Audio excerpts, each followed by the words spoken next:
ഉൽപ്പത്തി അദ്ധ്യായം 1. ദൈവം പ്രപഞ്ചത്തെ സൃഷ്ടിക്കുന്നു.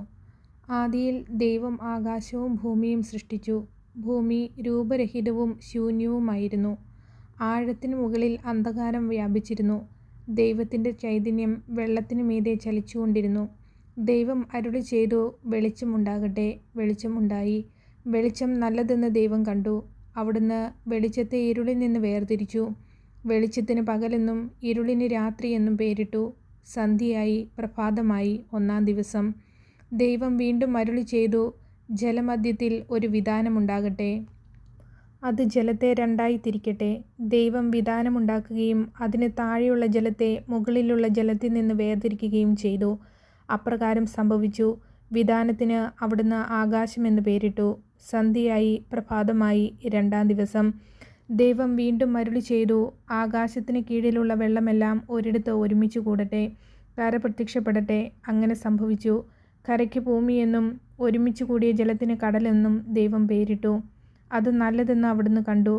ദൈവം അരുളി ചെയ്തു, ഭൂമി എല്ലാത്തരം ഹരിതസസ്യങ്ങളും ധാന്യച്ചെടികളും വിത്തുകൾ കൊള്ളുന്ന ഫലങ്ങൾ കായ്ക്കുന്ന വൃക്ഷങ്ങളും മുളപ്പിക്കട്ടെ. അങ്ങനെ സംഭവിച്ചു. ഭൂമി എല്ലാത്തരം ഹരിതസസ്യങ്ങളും ധാന്യച്ചെടികളും വിത്തുള്ള ഫലങ്ങളോടുകൂടിയ വൃക്ഷങ്ങളും മുളപ്പിച്ചു. അവ നല്ലതെന്ന് ദൈവം കണ്ടു. സന്ധ്യയായി, പ്രഭാതമായി, 3-ാം ദിവസം. ദൈവം വീണ്ടും അരുളി ചെയ്തു, രാവും പകലും വേർതിരിക്കാൻ ആകാശവിതാനത്തിൽ പ്രകാശങ്ങൾ ഉണ്ടാകട്ടെ. അവ ഋതുക്കളും ദിനങ്ങളും വർഷങ്ങളും കുറിക്കുന്ന അടയാളങ്ങളായിരിക്കട്ടെ. ഭൂമിയിൽ പ്രകാശം ചൊരിയാൻ വേണ്ടി അവ ആകാശവിതാനത്തിൽ ദീപങ്ങളായി നിൽക്കട്ടെ. അങ്ങനെ സംഭവിച്ചു. ദൈവം 2 മഹാദീപങ്ങൾ സൃഷ്ടിച്ചു. പകലിനെ നയിക്കാൻ വലുത്, രാത്രിയെ നയിക്കാൻ ചെറുത്. നക്ഷത്രങ്ങളെയും അവിടുന്ന് സൃഷ്ടിച്ചു. ഭൂമിയിൽ പ്രകാശം ചൊരിയാനും രാവിനെയും പകലിനെയും നിയന്ത്രിക്കാനും വെളിച്ചത്തെ ഇരുളിൽ നിന്ന് വേർതിരിക്കാനും ദൈവം അവയെ ആകാശവിതാനത്തിൽ സ്ഥാപിച്ചു.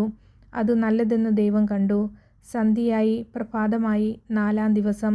ദൈവം വീണ്ടും അരുളി ചെയ്തു, വെള്ളം ജീവജാലങ്ങളെ പുറപ്പെടുവിക്കട്ടെ. പക്ഷികൾ ഭൂമിക്ക് മീതെ ആകാശവിതാനത്തിൽ പറക്കട്ടെ. അങ്ങനെ ദൈവം ഭീമാകാരങ്ങളായ ജലജന്തുക്കളെയും കടലിൽ പറ്റം ചേർന്ന് ചരിക്കുന്ന സകലവിധ ജീവികളെയും എല്ലാത്തരം പക്ഷികളെയും സൃഷ്ടിച്ചു. അവ നല്ലതെന്ന് അവിടുന്ന് കണ്ടു. ദൈവം അവയെ ഇങ്ങനെ അനുഗ്രഹിച്ചു, സമൃദ്ധമായി പെരുകി കടലിൽ നിറയുവിൻ. പക്ഷികൾ ഭൂമിയിൽ പെരുകട്ടെ.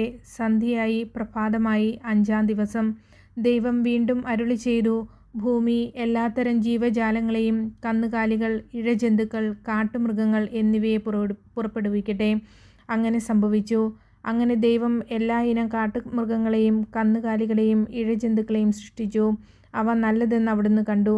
ദൈവം വീണ്ടും അരുളി ചെയ്തു, നമുക്ക് നമ്മുടെ ഛായയിലും സാദൃശ്യത്തിലും മനുഷ്യനെ സൃഷ്ടിക്കാം.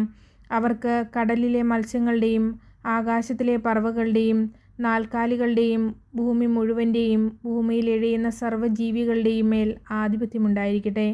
അങ്ങനെ ദൈവം തൻ്റെ ഛായയിൽ മനുഷ്യനെ സൃഷ്ടിച്ചു. ദൈവത്തിൻ്റെ ഛായയിൽ അവിടുന്ന് അവനെ സൃഷ്ടിച്ചു. സ്ത്രീയും പുരുഷനുമായി അവരെ സൃഷ്ടിച്ചു. ദൈവം അവരെ ഇങ്ങനെ അനുഗ്രഹിച്ചു, സന്താനപുഷ്ടിയുള്ളവരായി പെരുകുവിൻ. ഭൂമിയിൽ നിറഞ്ഞ് അതിനെ കീഴടക്കുവിൻ.